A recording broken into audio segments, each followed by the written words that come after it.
Hello everyone. In this video, I'm going to cover DNS message format. So in the last video, I discussed about what is DNS and I also gave you an overview of how DNS actually works.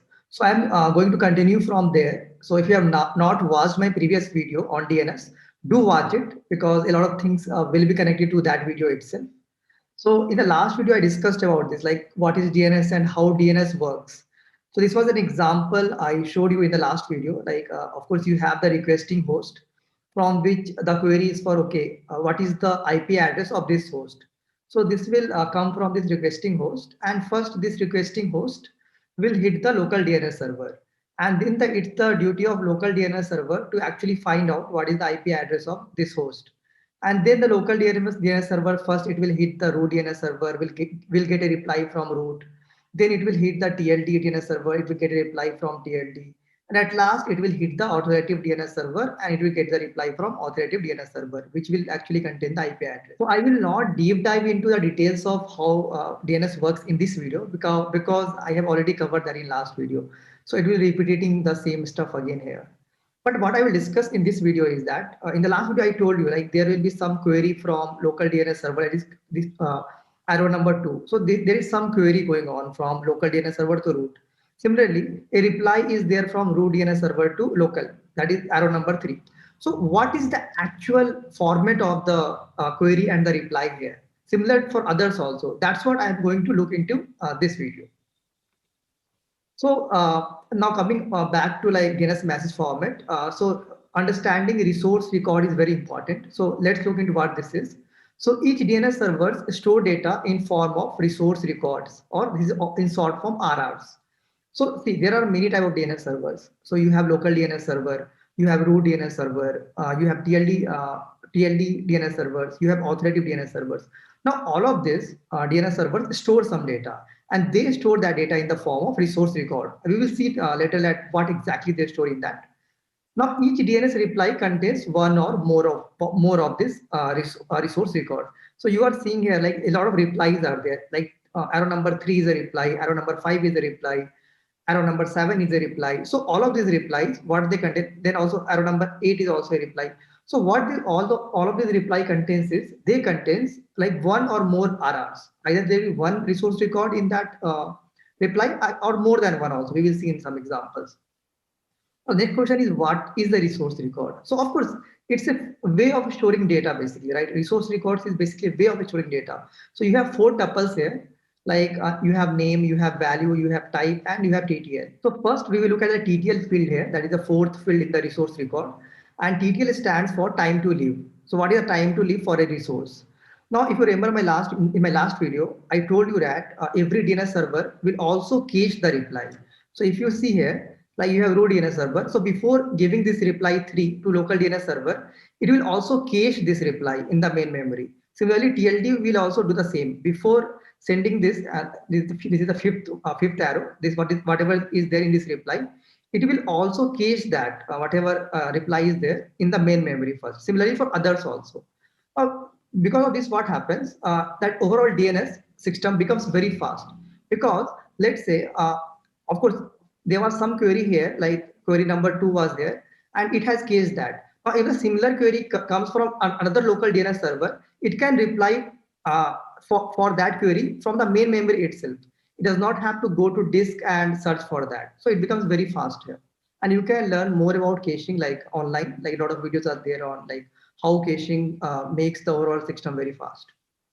Now, after a TTL, what will happen? After the time to leave expires, then that whatever entry was saved in the main memory, that will be flushed or removed from that. So that's why it become important because you cannot keep the resource entry forever in the cache because the amount of cache memory you have is limited. So you have to flush the records after some time. So that's defined by TTL here. So the next thing is what is name, value, and type in resource record.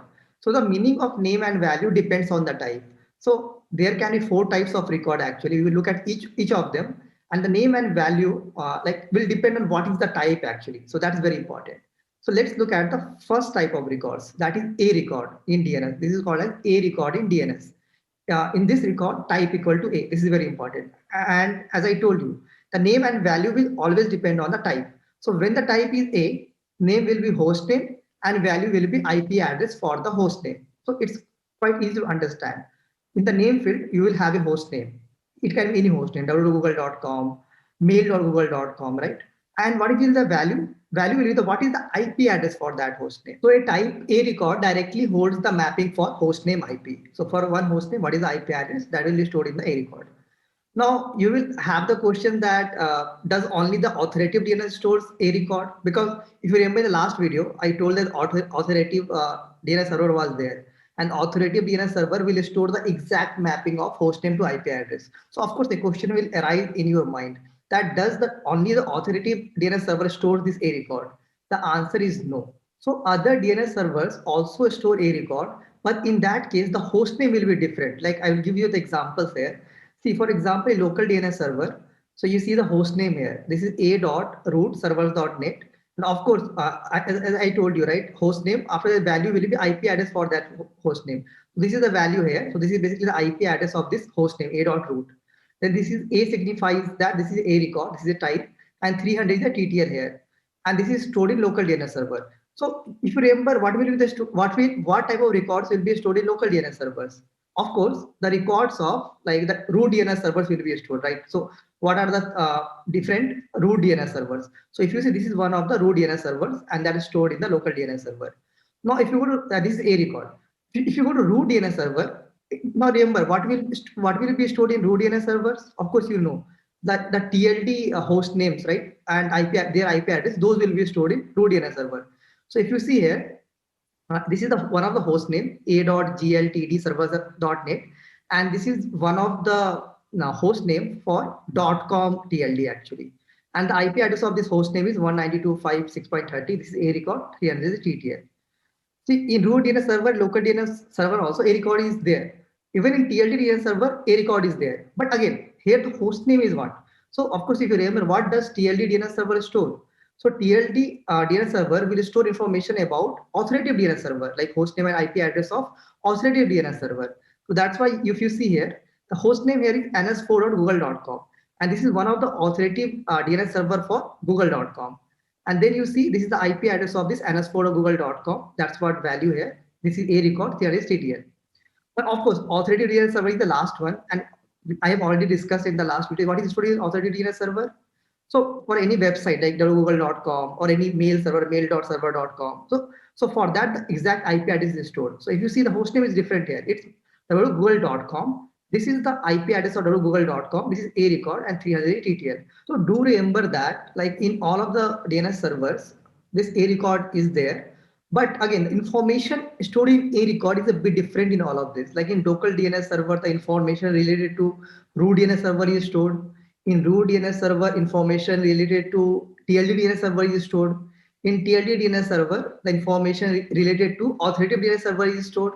And in the authoritative DNS server, like you will have like information about websites and all, on mail servers and all, their exact IP address will be stored. So do remember this difference.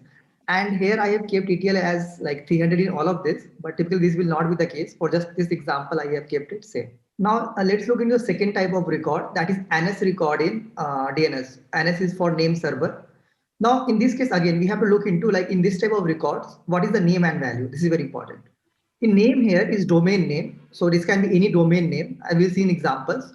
What is the value? So value is very important here. So value is the host name of a DNS server that knows how to obtain the IP addresses for host in the domain.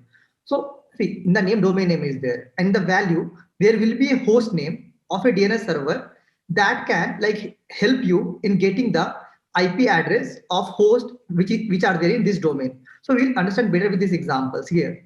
So you have, this is a domain name, google.com, right? And there will be multiple hosts in google.com, like mail.google.com can be there, www.google.com can be there, docs.google.com can be there. So there can be multiple hosts in this domain. Now, if you want to find IP addresses of different hosts that are there in google.com, then this at host name, that is ns2.google.com, can help you in finding IP addresses of those hosts.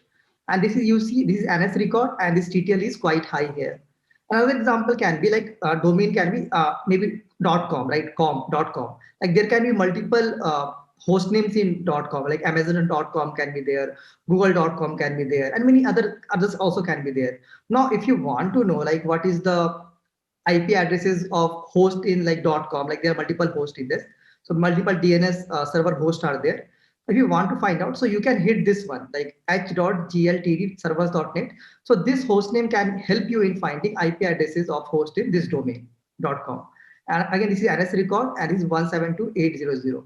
So what we will do now is that we will go to the command line here and we will use one of the popular commands, that is dig command. So this dig command can be used to troubleshoot DNS, and also it can be used to like query any of the DNS servers. That also we can do with the help of dig command. So see, I will give you examples of like what exactly is stored in all of the DNS servers, right? What is a record, NS record? We'll see with the help of this command, dig command. So let's run this command, dig at the rate. We'll hit one of the root servers, a.root servers.net. See the syntax of this command. So this is of course the dig is the command here. And then we have add the rate. So basically this is the DNS server we are hitting. So we want some reply here, like we're asking some questions to this DNS server. And this DNS server here is one of the root DNS server. And then you have this third field, www.google.com. So this can be any domain name or website name for which you want a particular type of record. And here we want a record actually. So you can write a here as the fourth field. That means what we want is like we are asking to this root DNS server a question that I want the a record for google.com. But of course, you can also type NS here also. Like if you want the NS records for google.com, you can type NS here also. So by default, it will be a record. Even if you do not mention in the fourth field, by default, it will be a record. So what we'll do, we'll press enter and see the output here, which is very, very important here. So this first part we have here, I will explain that in later slides, do not worry. But the main important thing is see this authority section. This is very important. So as you will remember that the root DNS server will not store the a record for www.google.com because www.google.com, the a record of www.google.com will be stored in one of the authoritative DNS server, right? Not in the root DNS server. So that's why if you see all of these records in the authority section are NS records. And from here we know what does NS record stores. The value field, it's host name of an DNS server that knows how to obtain the IP address of host in the domain. That means whatever these host names are here, if you see in the NS records, a.gtld, b.gtld. So these are all the host names that can help you in finding the IP addresses associated with the host in .com. So for example, these host names can help you in finding what is the IP address for google.com, what is the IP address of amazon.com, what is the IP address of like yahoo.com. So these DNS servers can help. And these, you know, these are the TLD DNS server, and that's what the root DNS server stores. And you can see here, this is com dot. So this is basically kind of .com. This is the first field, name field here. This is the TTL here in NS record 172.800 seconds. This is in is for internet. I have not mentioned about this in my slides, but of course that is an additional field here. And you can know, I mean, you can do a search or more on this, like what actually this field means. Then you have NS. So this is NS type of record. This is then last one is the actually the host name, which can help you in finding the IP addresses for host in this .com domain. And there are 13 of them. So these all 13 can help you. So you can hit any one of them and then ask that TLD DNS server, okay, tell me what is the IP address for google.com.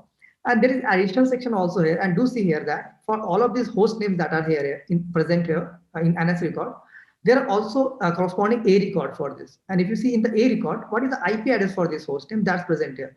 So for e.gtld servers.net, what is the IP address for this? So this is the IP address of this, and this is a record. Remember, if you go to a record, you know what is stored in a record: host name and IP address for that host name.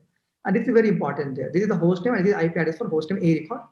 And there is like a 4A is also here. This is another type of record I have not mentioned here, but this is the difference only is that here the IPv6 address is stored for this host name, and here in a record IPv4 address is stored. That's only the difference here. Similarly, for all the other 13 like TLD servers we have, you will see the IP address, IPv6 and IPv4 address here.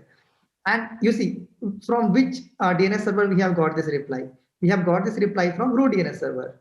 And if you remember here, I told you that a records are not only stored in not only in authoritative DNS servers, they are also stored in other DNS servers. That's what you see in the root DNS server. Of course, root DNS servers would have stored this data, right? That then only it is replying with this data. So in the root DNS servers, if you see, of course, NS records are there, but other than that, A records are also there. But do remember that in A record, what is the host name? This host name is one of the TLD DNS servers. So that's important here. That's why these examples makes it more clear. And these are the A records if you see here. And okay, one more thing I forgot. Maybe I can show you the chain here. Okay. So after this, what you can do is, okay, after this, okay.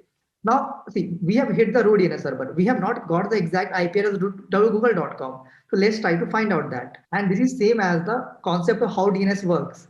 Like if your local DNS server will hit the root, after that it will hit the TLD. After that it will hit the authoritative. So here you do not have the local DNS servers, but we have the dig command to do that for us. We will pick up one of the TLD DNS servers. We will hit it now. So think about like dig command here as kind of local DNS server that you had there in the last video. We will hit one of the TLD DNS server now, right? Let's hit this. Of course, we have got reply again here. See the authority section. Again, in authority section, we have NS records. Again, why NS records? Because we know that TLD DNS server does not contain the exact IP address of google.com. They do not hold the A record for that. So that's why you have the authority section here and NS records, because it is basically this e.jt DLD server net is telling us that I do not have the exact IP address of google.com, but these four servers here, NS2, NS1, NS3, NS4, google.com, that can help you in finding out the IP address of google.com. So that's what is there in NS record if you see, right? Hosting or DNS server that can help us in finding IP address of host in this domain of google.com. Again, this is similar and NS record. And if you see additional section, for all of these host names like NS2, NS1, NS3, NS4, google.com, what is their IPv4 address and IPv6 address that's stored in A record and 4A record if you see here. Now, again, we have not got the IP address again. So, but we know that these are the actual authoritative DNS servers. So let's hit one of them, NS3 maybe.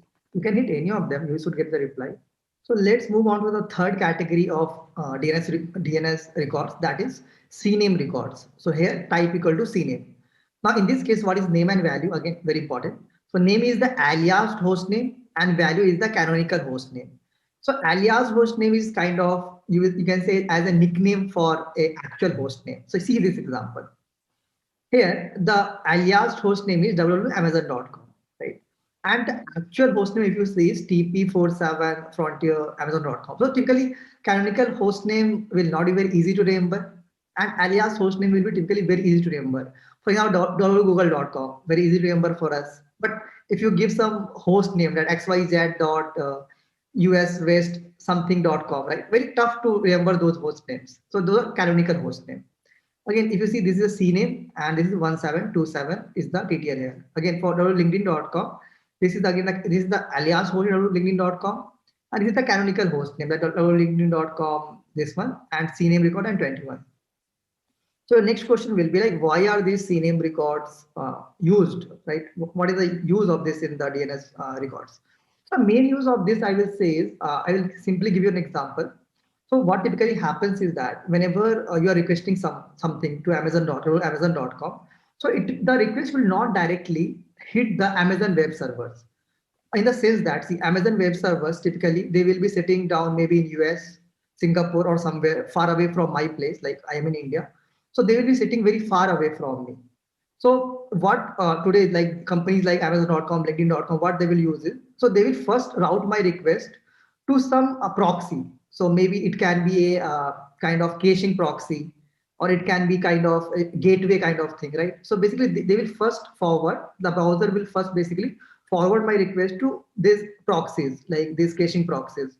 And from there, the request will then go to like the servers in the US, actual LinkedIn.com or Amazon.com web servers in the US. So that's how most of the like big companies, like they do this. Now, why they do this is like, it's very important, because see, there are many used so the advantage here is that, so this middle caching proxy or gateway server, so this can of course help in caching. That is of course one advantage.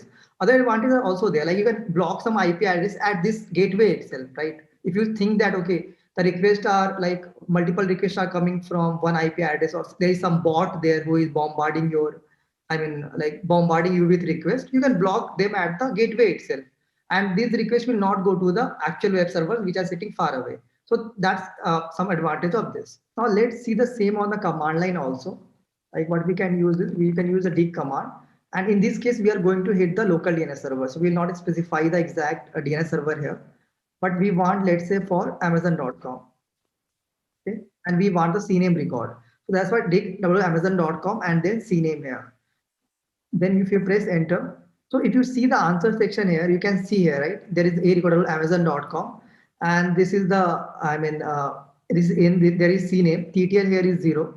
And if you see, this is the CNAME here, TP.47, this thing. So of course, whenever you are hitting Amazon.com, the request will be forwarded to this server that may be acting as a kind of gateway here in between your client and the actual web servers.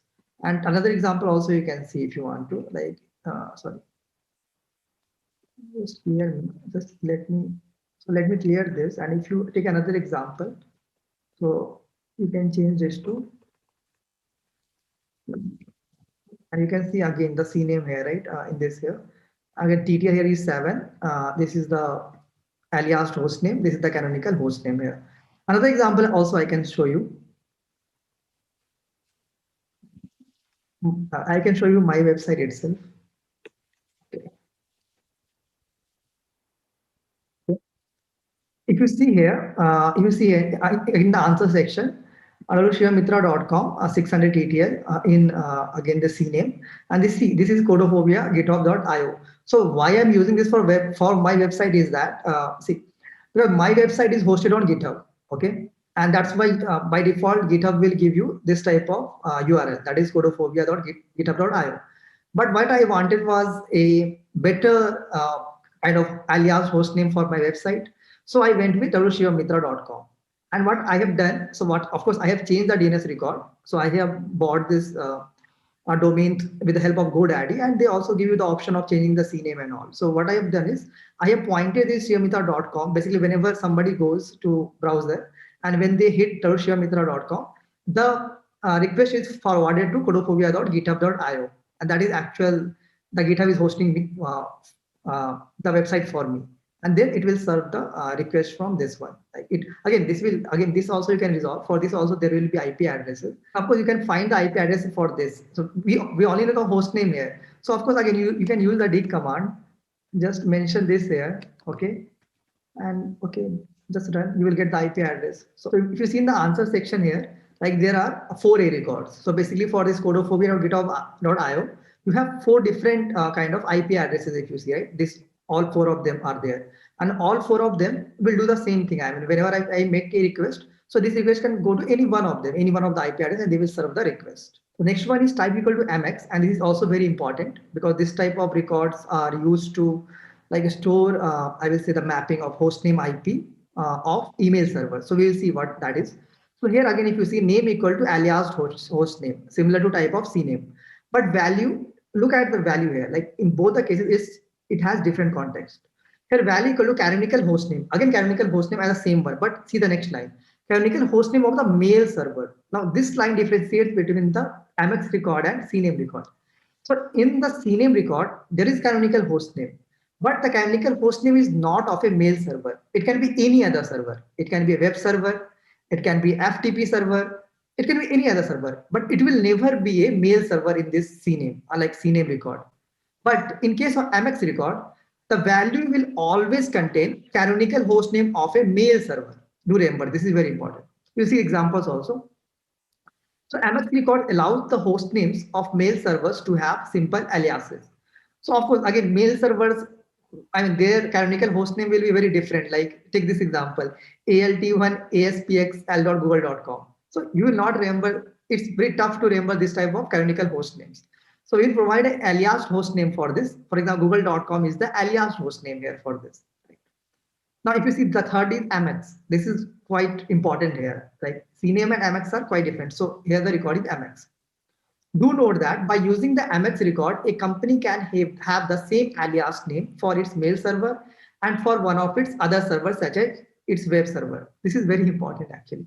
So using this concept of like MX and CNAME record, what you can do is, see, In this example, like for google.com itself, you have this other canonical host name, and this is Amex record. So this is basically this google.com in this case is pointing to a mail server.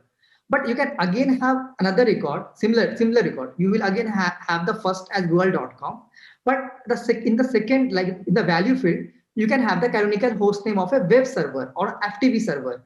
And in that, you can change Amex to CNAME here, and TTL you can put any. I'm just giving an example. See what happens. With the help of same alias name, that is google.com, you are pointing to two different servers. So through the help of Amex records, you are pointing to one of the mail servers of google.com. Through the use of CNAME record, you are pointing to one of the web servers of google.com. See the magic. With the help of, same alias name, what you can achieve through Amex and CNAME record. Now let's see the example for type equal to Amex, which is again very important.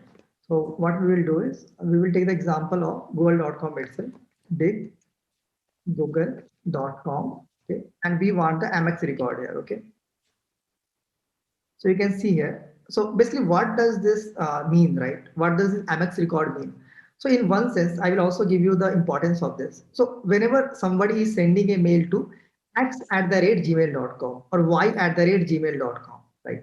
Now, where should this mail be stored? So these mails are typically stored in mail servers. So what you are seeing here is that mail servers like ALT3, ASPX, l.google.com, like there are 5 of them. So these all 5, if you see the host names here, so these are basically the host name of the mail servers associated with google.com. So whenever you send a mail to like a@google.com, b@google.com, just giving some examples, those mails will first go to these mail servers that are here. And you can see this Amex record again, google.com. This is basically your alias host name, TTL 600 in his internet, Amex is Amex record. And then this one I do not know what this one is, 40 and 3020, this is all. So you can find out this and comment so that I also know this. And then you have the actual, if you see, these are the canonical host name of the mail servers of google.com. Again, for additional section, you will see the IP address like for all of this 5 host names that you have, like both IPv4 and IPv6 address, one in A record and one in 4A record. You can see it. Let's now come to the DNS message format. So we have already seen this message format in all those commands, but I will explain that again. So see this first, so this is the DNS message format. This will be same for DNS query as well as DNS reply. For both of them, this will be same. And if you see first 12 bytes, you have identification flags, how many number of questions are there, how many number of answers, RRs are there, resource record are there, how many authority RRs are there, how many additional RR are there. So these will be in the first 12 bytes. In the next, you will have questions like what question you are asking to the DNS server. Next will be RRs in response to the query. So these answers will see. For I told you this same message format will be followed for query as well as reply. But again, you know that in the query questions will be there, but in the reply answers will be there, and in the reply also authority will be there, right? In the questions you will not have authority section. See, this is answer. This is RRs in response to a query answer section. Authority is records for authoritative servers, as we have seen in when we were querying the root in a server and all.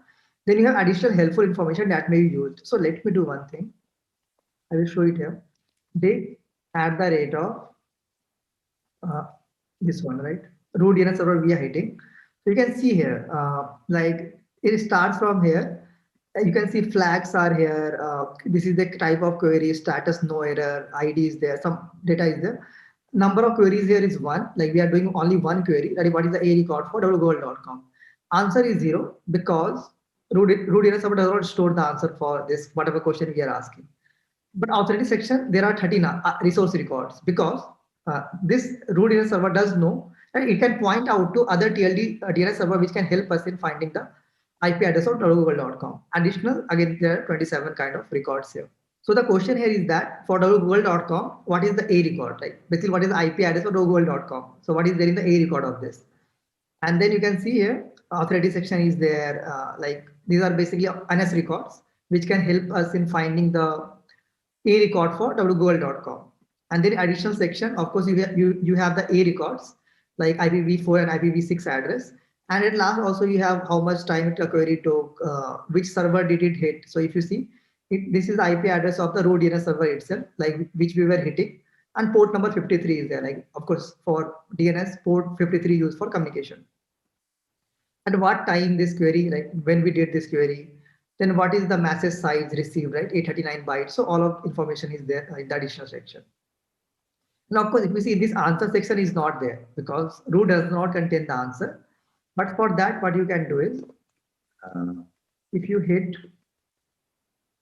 this one, uh, basically we are hitting one of the authoritative DNS servers, and this will actually contain the answer for our question. Our question is what is the A record for google.com, and we know that authoritative DNS server will store the answer. That's why if you see in the answer section, you have google.com and all of the A record, and again the answer, what is the IP address that's there in here.